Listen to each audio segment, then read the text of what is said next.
Brock University acknowledges the land on which we gather is the traditional territory of the Haudenosaunee and Anishinaabe peoples, many of whom continue to live and work here today. This territory is covered by the Upper Canada Treaties and is within the land protected by the Dishwood One Spoon Wampum Agreement. Today, this gathering place is home to many First Nations, Métis, and Inuit peoples, and acknowledging reminds us that our great standard of living is directly related to the resources and friendship of Indigenous people. Good morning, and welcome to this session of Business Breeders, a live webinar series hosted by Goodman Group at Brock University. My name is Abdul Rahimi, and it's my distinct pleasure to serve as the Director of Goodman Group at Brock University. Goodman Group is a community-focused learning and development services provider that works to support professionals, businesses, and entrepreneurs pursuing growth through professional development certificate programs, executive education, consulting services, and startup support. It is my distinct pleasure to welcome many of you to today's session, and as you're taking your break with us. This webinar series aims to provide 45-minute readers filled with insightful discussions on timely topics that are relevant to businesses and everyday lives, led by award-winning Brock University faculty and leading industry experts, encouraging thoughtful debate while keeping us all feeling connected. Momentarily, I will introduce our distinguished speaker for today's session. Thank you to all of you for whom you have submitted your questions at the point of registration. And for those that are watching us live, feel free to type in your questions into the chat feature, which is open now. Now, it is my distinct pleasure to introduce to you today our speaker today. That's Deborah Rosati. Deborah is a leading serving corporate director who is also a Brock alum. She has many accolades, many awards, and lots to be said about her, but she has purposely kept her intro here brief, with a focus on today's session, which will be the areas of and skills and knowledge on in terms of your journey on a board. With that said, I'm going to hand it over to Deborah for the presentation. Deborah, welcome to this session. Thank you. Thank you, Abdul. Delighted to be here, and hope everyone is keeping well and safe in these times that we find ourselves. So Happy New Year to you all. So let's get started, Abdul. Next. So today, I'm really delighted to be here.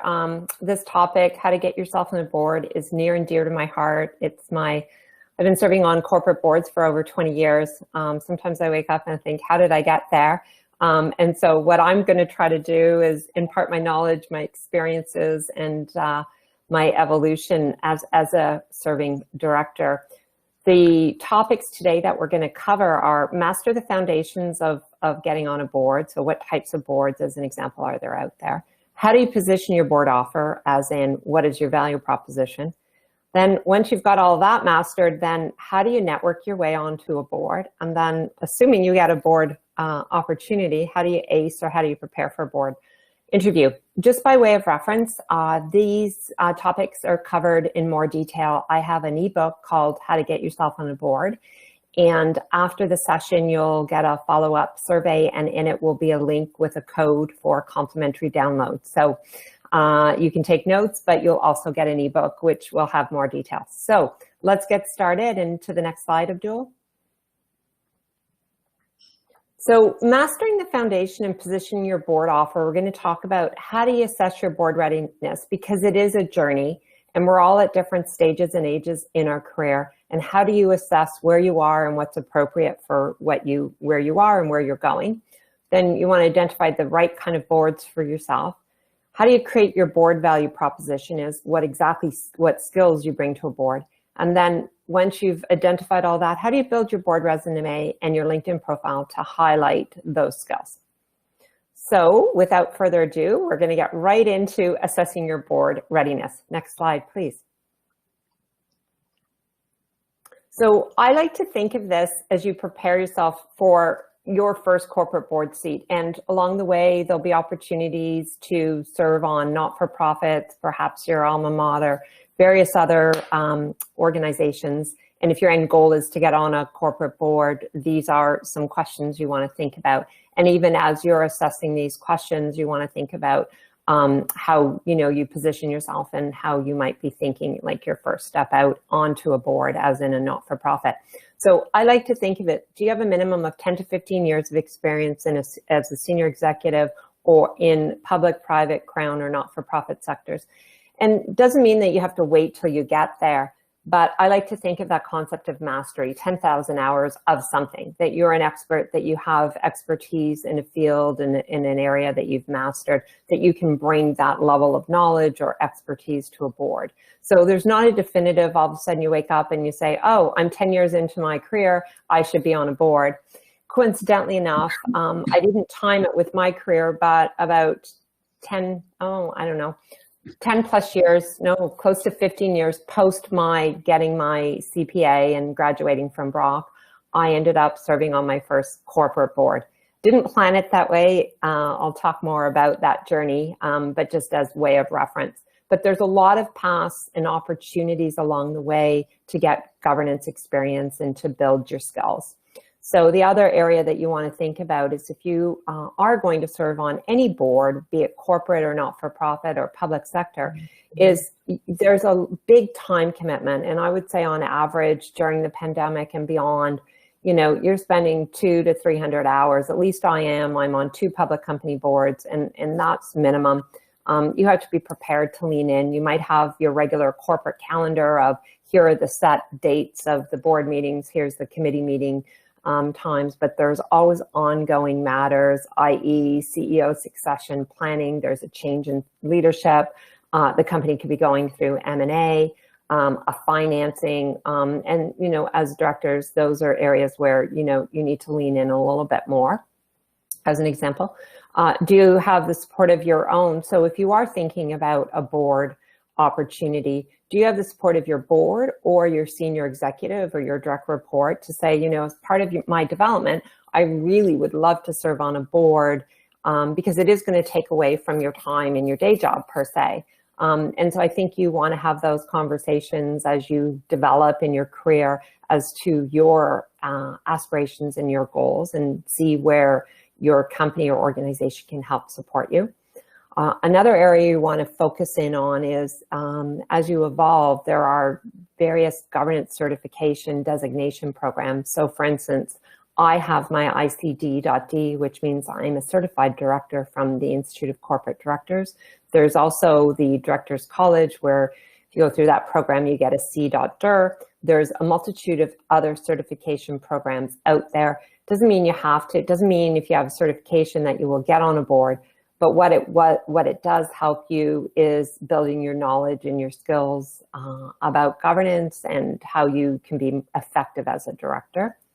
And I think, you know, when you're really thinking about, are you ready, start that opportunity to maybe serve on a very local board. Maybe it's your condo board, maybe it's your kid's school, maybe it's a committee within, I know, you know, through student life, there's opportunity to serve on the various association committees within the university. So get opportunity to take leadership roles in areas that, you know, you care about or you're involved in, because these are really good stepping stones, because it is a journey. I'm still on my own journey, if I can say, 20 plus years later of having started my first corporate boards position. So let's go to the next slide. And as you continue in these questions, these are just things for you to think about. Are you a team player? You know, you need to really understand the dynamics of a board. When you're on a board, you're not making the decision as an individual, you're making a decision as a collective, as a board. So if you're used to being an entrepreneur, if you're used to making decisions on your own, being a board member, it's really dynamics, collaboration, working closely with your colleagues to ultimately make the most informed decision at the time. And, you know, sometimes you have healthy debates, and that's a good thing. And, you know, we hear in today's context about having diversity around the boardroom table. Diversity comes in thought, comes in many, many different ways. So I think having that opportunity to understand you're not going in to make a decision on your own, you are making a decision as a board, as a whole, and you're making an informed decision, and you're making it collectively. Also, you need to understand your roles, responsibilities, and liabilities of a corporate director or a director serving on a not-for-profit or public sector. You have fiduciary duties. I could spend a whole session just on fiduciary duties, you know, duty of care, honesty, duty of loyalty. You have these duties, and at the end of the day, you have a fiduciary duty to act in the best interests of the company. You're not there for your interests. You're there for the best interests of the company, the organization. And so you have to be mindful of that. You have to understand your responsibilities. And there are liabilities associated with being a corporate director or a director for a not-for-profit. For instance, remittances, all employee remittances, if in the event that the company defaulted and went into receivership or bankruptcy, the liabilities for employee remittances would go back to the directors. So you want to make sure that you understand. That's just one example. There are many.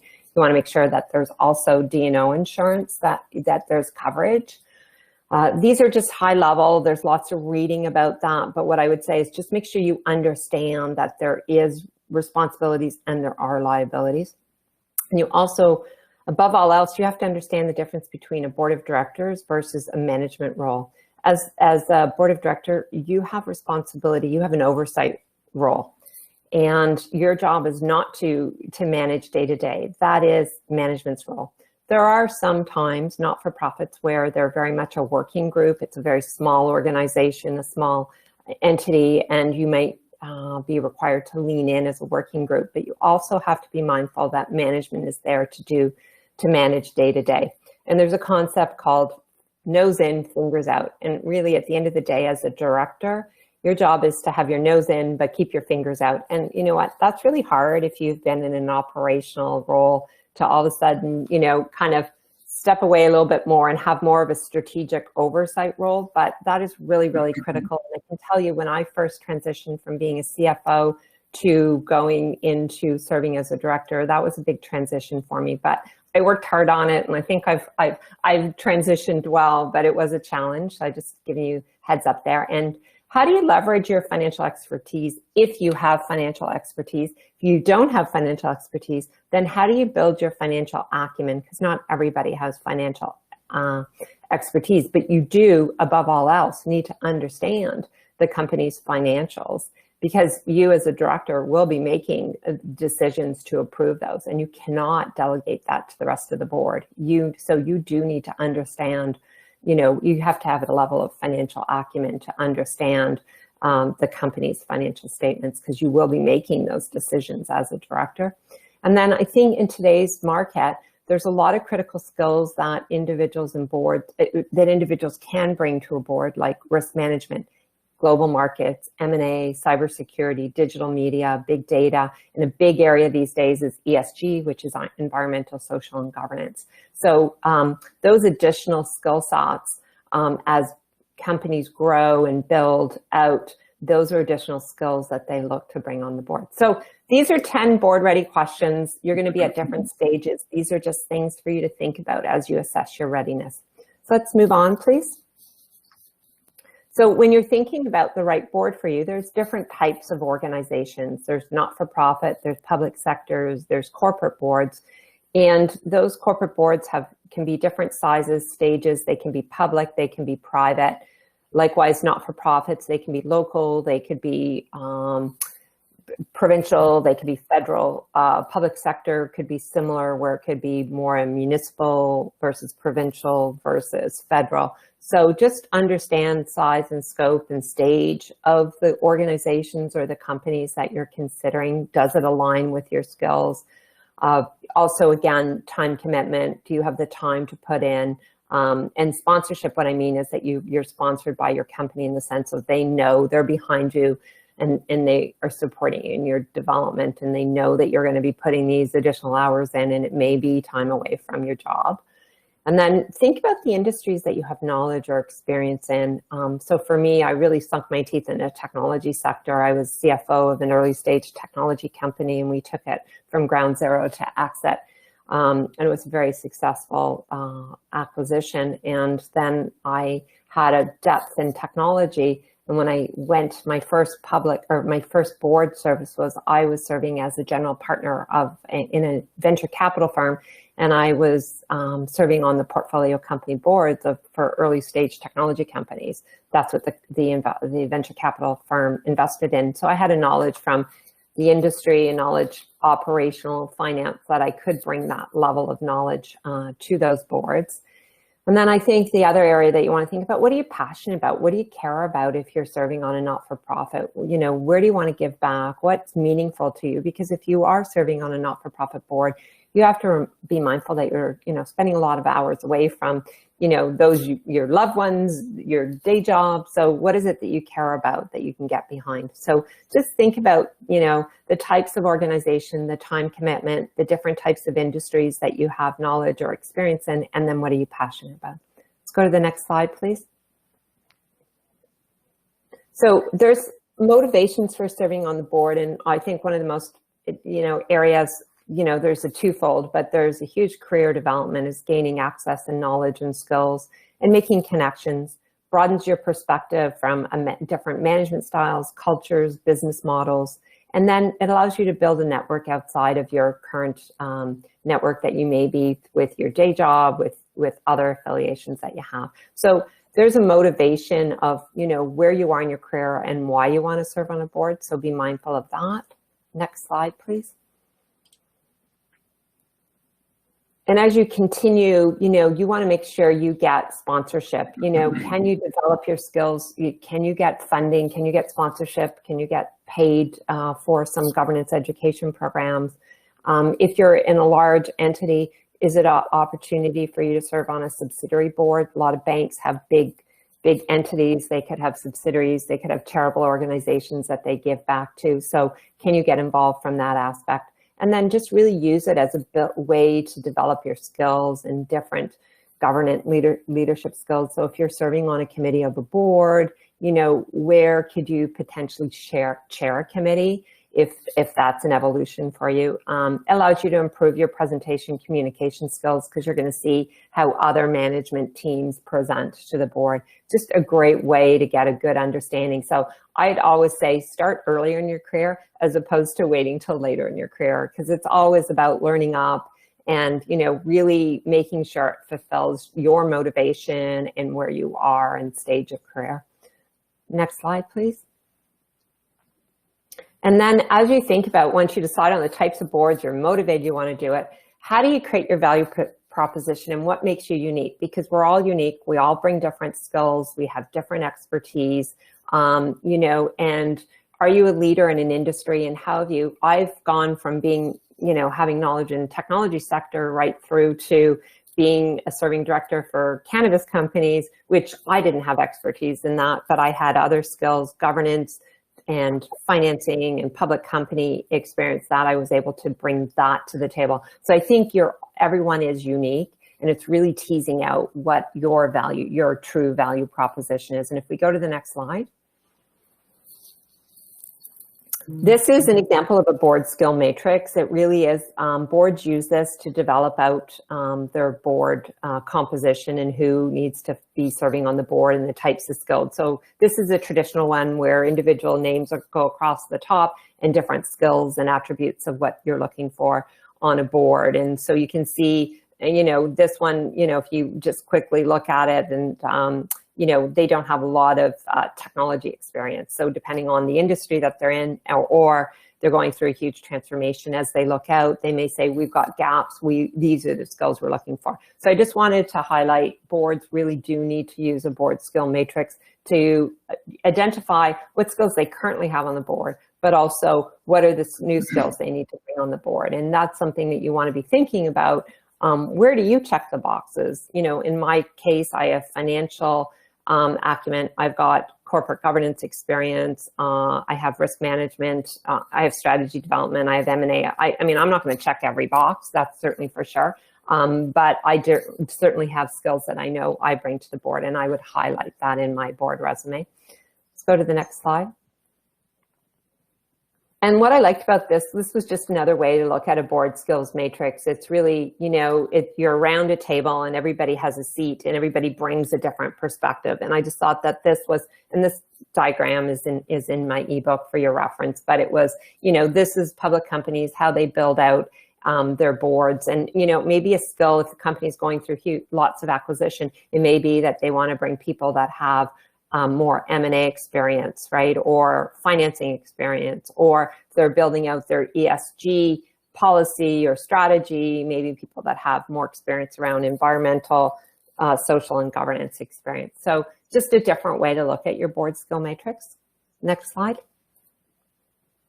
And then what I really liked about this diagram from Director's Prep was, you know, it's that concentric circles. Your value is what makes you unique. And in it, you've got what brings your values, you've got knowledge, you've got leadership, and you have influence. And those are three areas that you need to bring to a board. So you want to be able to really hone in on what your value is, because that's what makes you unique. So it's just a different way to look at the value that you bring to a board. Next slide, please. And then this slide I'm just going to skip over because we've talked about it, but these are competencies that boards are looking for. You know, integrative critical thinking, diversity, financial acumen, you know, experience in leading key strategic initiatives. Also, you know, different board level leadership experiences that you've had if you've chaired different committees. And thank you. This is where I wanted to get to, my elevator pitch. So we're on the 13th floor of the Brock Tower. I've been there many a time, and I'm sure a lot of you have. And, you know, you're going up in the elevator to the 13th floor and someone says, so tell me about yourself. And in my particular case, because I am in the market of being a serving corporate director, I would like to say I have entrepreneurial, financial, governance expertise with high growth and transformational companies in technology, retail, consumer, and cannabis sectors. So really, I think the takeaway for this is I talk about my three skills that I feel really comfortable. I have entrepreneurial, financial, and governance. Then I talk about the types of company, high growth, or they're going through some form of transformation. And then I talk about the industries. Now, this has been honed in. I don't expect everyone after this session to have their elevator pitch as succinct as this. I've had comments back, that's too succinct, that's too direct. And I'm thinking, well, it's an elevator. I only have so much time, and we all have a lot of information. So I really use that as my starting point and as my filter to know what value I am bringing, and you know, it's honed over time. I certainly didn't have this elevator pitch 20 years ago. So I encourage you to think about your elevator pitch and try it out on your friends, and then build out your board resume. In my ebook, there's going to be links to my board resume. I've got a one-page board profile and I have a two-page board resume, so you can certainly see that as a reference, and you'll see how it's laid out. But these are the things, and it is different than your, you know, your professional career, your board or your career resume, in the sense that, you know, it's more about the value and the contributions you make at a board level, not a project management level. It's more the oversight and the different initiatives from a leadership perspective that you can bring to a board. Next slide, please. And then just preparing for board opportunities, we're going to be very brief, but at the end of the day, your network is so important. And as you prepare, then, you know, you think about the opportunities you might be interested in. Do your due diligence. We'll talk about how to prepare for a board interview and resources. And I know we're kind of coming up to time, so I'll do fast talking here, and then all of this is in my ebook for follow-up. So next slide, please. So don't wait for opportunities. You must be proactive about finding opportunities. I think in the last 2 years during pandemic, a lot of people said, oh, I haven't had a chance to go to an event or do, but there's so many things that are virtual, that are online, like sessions like this. So if you liked what the speaker had to say, feel free to reach out to them on LinkedIn. Feel free to connect with your community, follow your community, like them, congratulate them, share your successes. That's how people are going to see you out there. Case in point, on the weekend, I just saw somebody I had worked with in the past. Their company had just done a major acquisition. I just sent an email out or LinkedIn message and said, hey, congrats. I just saw your announcement on this acquisition. And he said, hey, let's chat. And then the chat led to a conversation. Basically, they're looking for new board members, and he knows with my Women Get on Board that we try to make those connections. So I didn't reach out to him because I was looking for business. I just reached out to him to congratulate him. And it's amazing. I think you really want to be networking, and we can all do that online. We hopefully someday will return in person, but the last 2 years, you know, if you want to be known, you got to be out there. And then do your research. If a certain opportunity comes up, or you know individuals, do your research on that company. You know, and is it a company you're aligned with in their values? Is it a company that you're aligned with where they're going from a strategy perspective? So at the end of the day, don't wait for the opportunities. You can start today. Let's go to the next slide. And then these are just different ways to identify board opportunities. So Women Get on Board. I'm not professing that everybody from today's session joins Women Get on Board, but we post board opportunities to our members. The Institute of Corporate Directors posts board opportunities to their members. Executive search firms, sometimes online, will post them. Sometimes you want to get to know individuals in the executive search firms that actually do board search. The public sector board postings, municipally, provincially, and federally, are all online. Ultravast does a board matching program. You can go online, and LinkedIn, just type in board opportunities. They'll come in. There's no shortage of board opportunities out there. I will tell you that. I think you need to be active in the market if that's what you're looking for, but also be very discerning and make sure that they fit back. Because I have seen where people have been so keen to get on a board and they've just submitted their board resume, but they didn't even answer the profile. They didn't even match it. They just put their board resume in, and as a result, you got to go through and you're like, I don't even see where the fit is. No different than you applying for, you know, a career job. Is you want to make sure that there's a fit there and that you do have some of the skills. So just be mindful when you do look at them. Make sure there's usually a board position spec or a board profile that you would look at, and you'd want to make sure that you're matching at least 60, 70% of what the company or the organization is looking for. Next slide. Yeah, so I like to think in your network, I've got 5 categories that I have identified. There's decision makers. Those are the people that are making the decision about who's going on the board. Chairs of board, chairs of nominating, corporate governance. Could even be the executive search firm, because they may put you through, they may not. So there's a lot of people, but those are the ultimate decision makers. There's connectors. And I like to think of accounting firms and law firms and investment banking firms that may know you through the work you do, your day job, or the other boards you're on, and they know a client's looking for a particular board member. They've been a really valuable source for me as connectors. And you may have a mentor. A mentor may not be the person who introduces you to an opportunity, but your mentor may be the person that says, hey, have you thought about this type of industry? Have you thought about this type?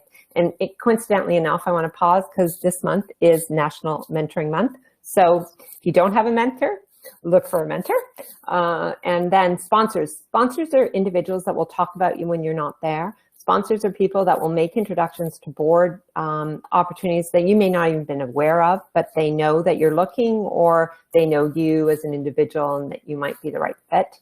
And then organizations that you're affiliated with, they may have opportunities within that might be posted, or opportunities that you may be able to be affiliated with, like for instance, CPA Canada, then, you know, with your own alma mater. So think about the organizations that you can network back into. Next slide. And then this just a visual. You're in the middle and you've got all these different dots, and people you could have somebody who is a connector, a sponsor, mentor. You've got all these different relationships, and how do you navigate those?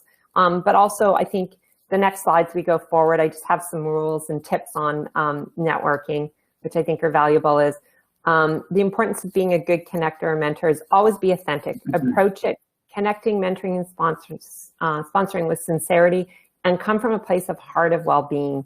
You know, be timely and consistent in your follow through. Always do what you say you're going to do, and be mindful of your network. I've had people say, hey, I see on LinkedIn, you know, XYZ, can you make the introduction? If I don't know the person really that well, and I don't really have a long-term relationship with, sometimes I'll just say, no, sorry, I'm not comfortable. I don't know them well enough.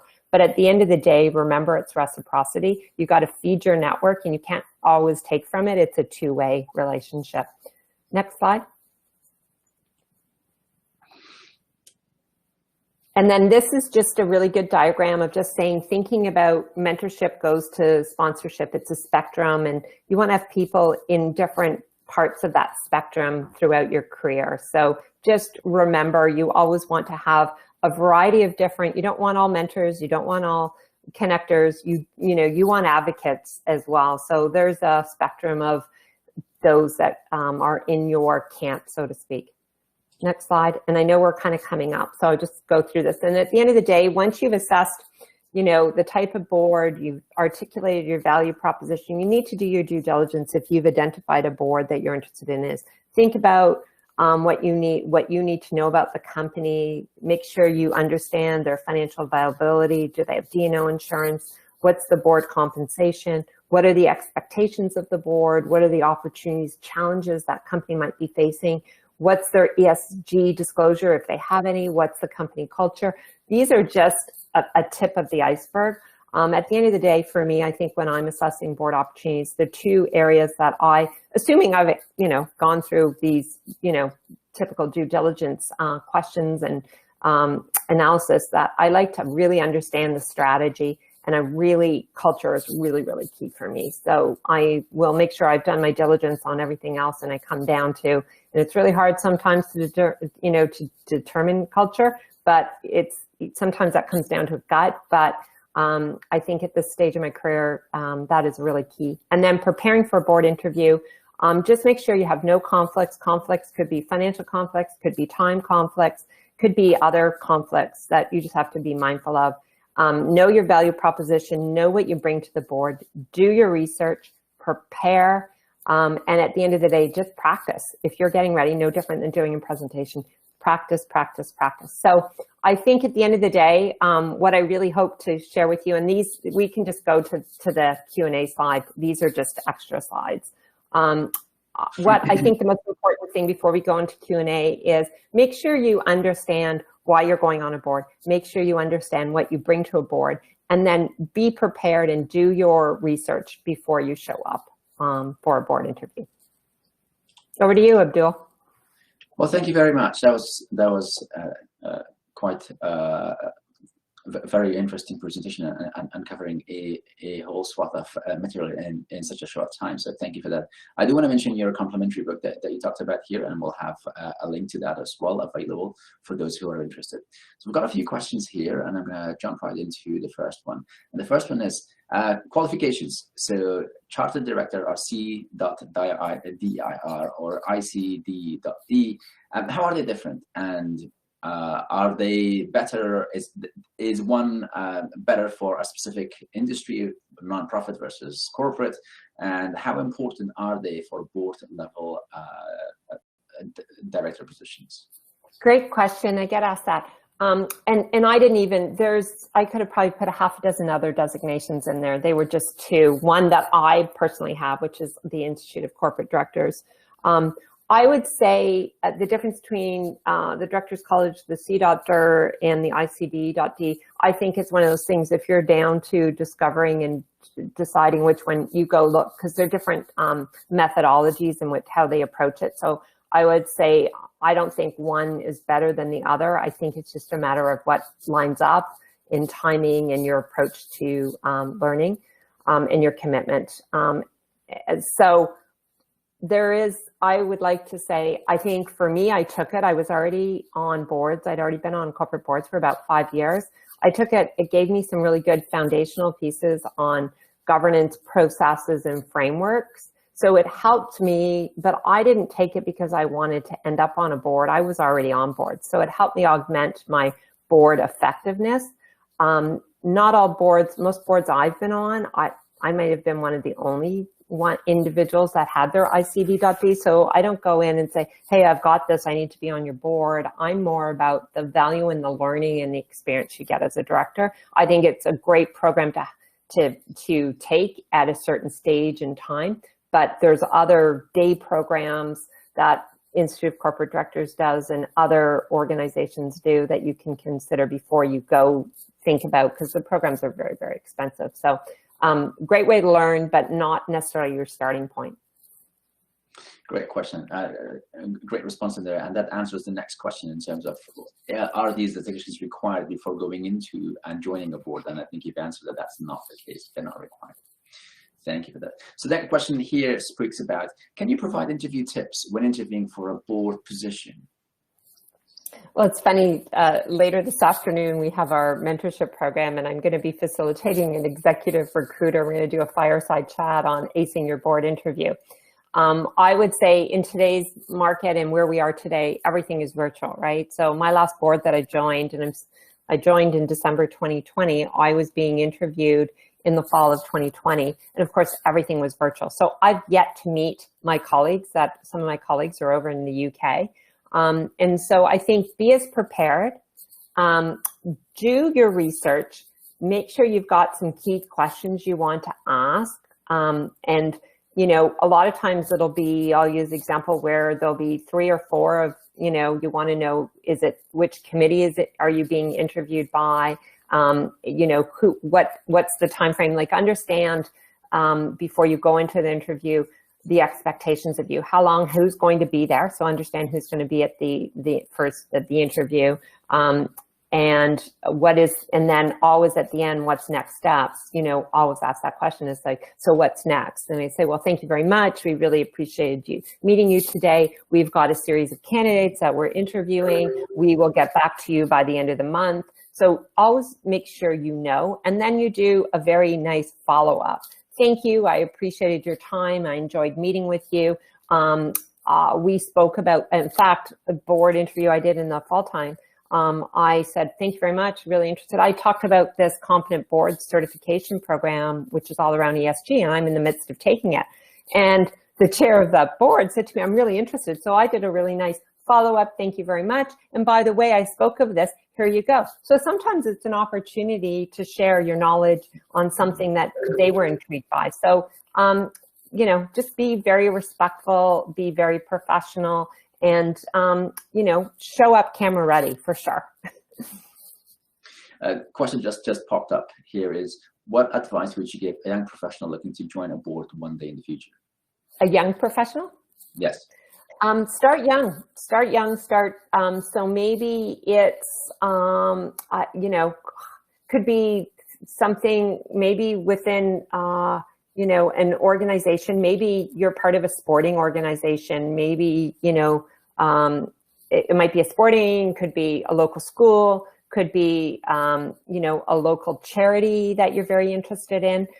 And maybe you don't even start on the board. Maybe you start as a fundraising committee and you help fundraising and you work your way into it. But what is it that you care about? I think that's the starting point.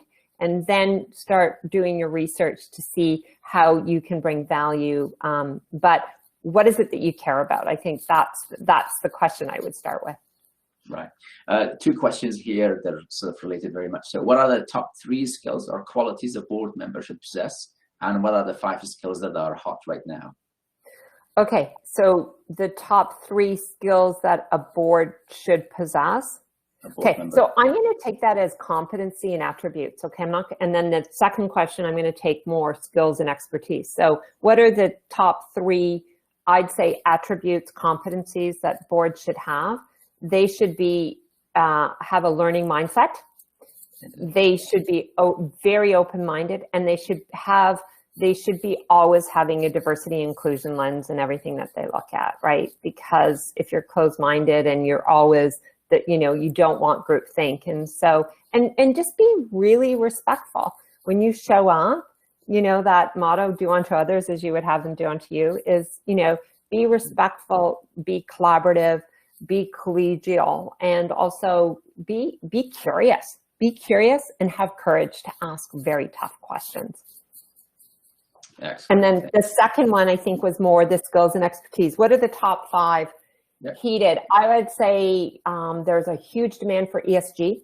Anyone that has area around environmental, so climate change, social injustice, social inequities, governance, that's a broad bucket. And, you know, there's a lot going on in reconciliation, Indigenous, you know, stakeholder communication.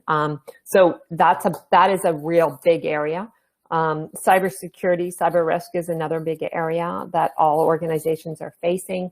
I would say, then it really depends on the industry. Risk management, I think, is a big key area that all organizations face. And I would say transformation, digital transformation, product, anything in the sense that you've led transformation or been involved. I think those are big skills. And then I think regulatory compliance, I think, is a big area depending on your industry. So I think I said 5. Yeah, no, those were great. And here's a related question. Do you think demographic minorities or females will be disadvantaged in participating in board governance? Absolutely not. I think you should be going out there. In fact, it's your time. There's so much focus around having diverse boards, having visible minorities on boards, but I think the most important thing is that you have to show up with the skills first, and then having the diversity and being a visible minority will put you to the top of the list for sure, because organizations are definitely having a lot more focus on that. I see it time and time again. So I think there's no disadvantage. In fact, it's your time. But make sure you show up with the skills, the expertise, and you know what you can contribute. And one related to this area is, I think the first part of the question you've already answered, but I'll just read the question as well. Do you think females face obstacles in the currently male-dominated boardrooms, and how would you deal with it?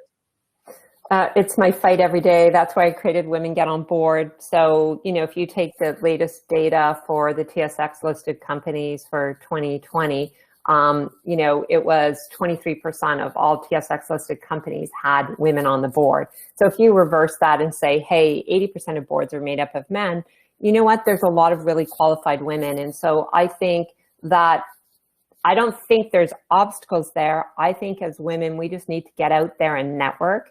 And that's one of the reasons I created Women Get on Board, is because we have a platform and we have a membership base to connect, promote, and empower women to corporate boards.